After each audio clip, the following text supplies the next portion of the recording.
एक बार का जिक्र है कि एक गांव में एक मालदार ताजिर रहता था जिसका नाम हमीद था।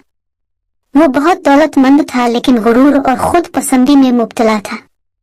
वो हमेशा लोगों से फासले पर रहता और गरीबों की मदद करना तो दूर की बात, उनकी तरफ देखना भी गवारा ना करता। एक दिन एक फकीर ताजिर के दरवाजे पर आया।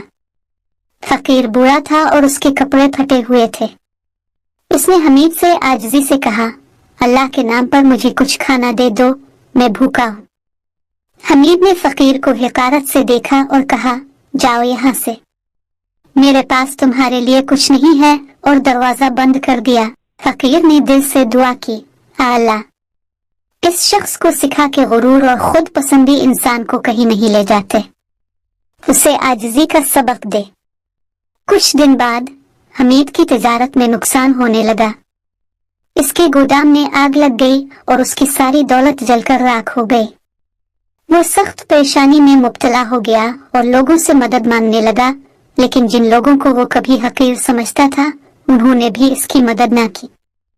एक दिन वो खुद गरीब और भूखा हो गया और गांव के बाहर बैठा था। इतने में वही फकीर उसके पास आया जिसे इसने हिकारत से धुतकारा था।